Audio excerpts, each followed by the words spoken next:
Windrose has one of the darkest lore stories I've ever seen in any pirate game. Because underneath all the treasure hunting, cursed relics, undead monsters, and swamp horrors, the entire world is built on the corpse of a forgotten civilization, the Sen Kamati, and every terrible thing happening in Windrose today can basically be traced back to one moment: the Day of Great Sorrow.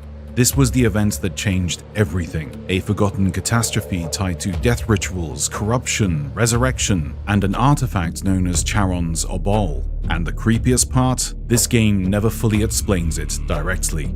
You piece this story together through ruined temples, shattered tablets, sacrificial altars, cursed swamps, and fragments left behind by people who slowly realized they had unleashed something they could no longer control. The more lore you uncover, the more it feels like the entire world of Windrose is already dead. It just hasn't realized it yet. But before we can understand the Sen Kamati, we need to talk about the single most important object in all of the Windrose lore. Because this thing is basically the center of everything. Every war, every curse, every ruined civilization, every insane person wandering the swamps thinking they can cheat death. It all leads back to the Obol. Now, if you've played through Windrose, you know the game treats this item almost like a mythological artifact crossed with a disease. People talk about it like treasure, but nobody who gets close to it stays normal for long. The name itself is important. In Greek mythology, Charon was the ferryman of the dead. The Obol was the coin placed on the eyes of corpses so they could cross into the afterlife.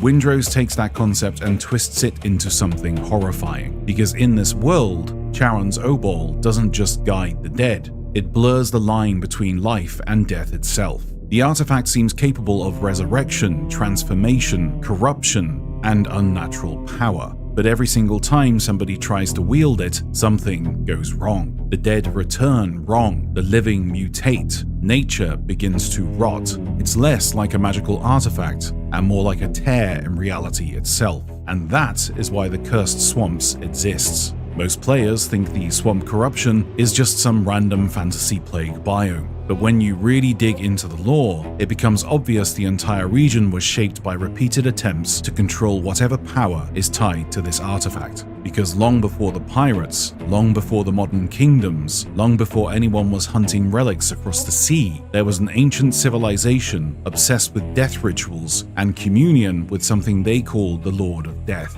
The game barely explains them directly. You piece them together through ruined temples, shattered tablets, sacrificial altars, cursed tombs, and environmental storytelling hidden all across the swamps. And the deeper you dig into the Windrose lore, the darker this gets. Because the Sen Kamati weren't just some forgotten tribe, they were an entire civilization built around death worship. Not evil in the simple cartoon villain sense either. They genuinely believed blood, sacrifice, and death rituals connected them to divine power. The sacred beasts, the obsidian blades, the altars, the crypts, all of it traces back to them. And for a long time, it worked. But then came the Day of Great Sorrow. 12 winters. That's how long they waited for their god to return. And in Windrose, waiting is usually the first step towards becoming something monstrous. The first surviving records after the catastrophe are honestly disturbing. The priestess describes prayers going unanswered, blood sacrifices failing, the land itself beginning to feel wrong. The water, the soil, even the grass beneath their feet. Everything carried whispers of corruption before the plague had even fully arrived. And they began to realize that there was something horrifyingly wrong. Their god was gone, or silent, and without it,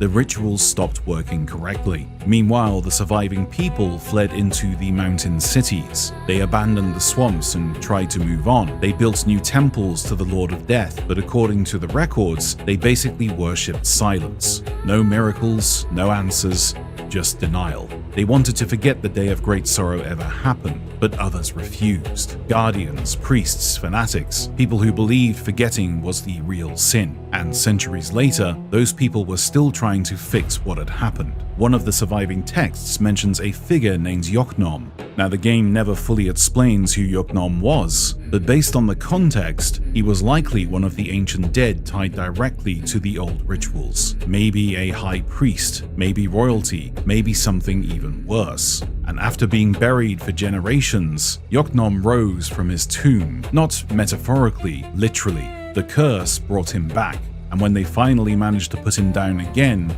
the soil itself became blighted where he fell. This detail matters a lot, because Windrose constantly connects undeath with environmental corruption. Everywhere resurrection is attempted, nature starts mutating alongside it. The swamps rot, creatures deform, blood rituals spread corruption through the land itself, because power and corruption are inseparable in this world. Charon's obol grants power, the rituals grant power, the curse grants power, but every single gift comes attached to decay. Nobody escapes the cost, and the ancient people slowly realize something horrifying. The curse itself might actually be the answer to their prayers, not the punishment. The solution, and that in itself makes the ruins throughout the cursed swamps start making sense. The altars, the sacrificial chambers, the crypts, the sacred beasts, the high priestess. These weren't random cult locations. They were generations of failed resurrection attempts,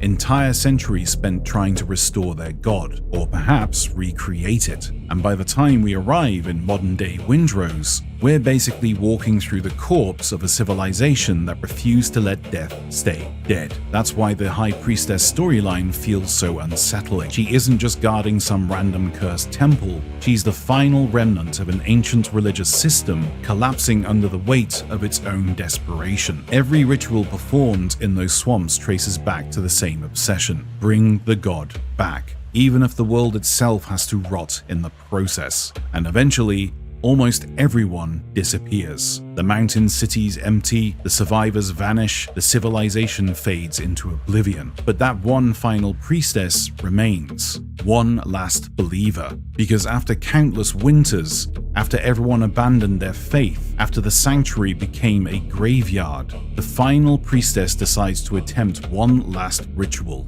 At the full moon, before the sacred beasts of the Lord of Death, using her obsidian blade, offering her own blood upon the altar, not for conquest, not for immortality, not even for power anymore, just to hear her god answer one last final prayer. And instead, silence. It was all in vain, she said. That line basically summarizes the entire world of Windrose, because this universe is full of people chasing forbidden power, thinking they will be the exception. The pirates hunting the Charon's obol, the prophets, the cultists, the high priestess, the Sen Kamati. Everybody believes they can control death. Nobody does. And the creepiest part about all of this, I don't think the Lord of Death ever disappeared. I think it answered a long time ago. And the corruption is the answer. So that's cheerful. Like and subscribe. Here comes the outro.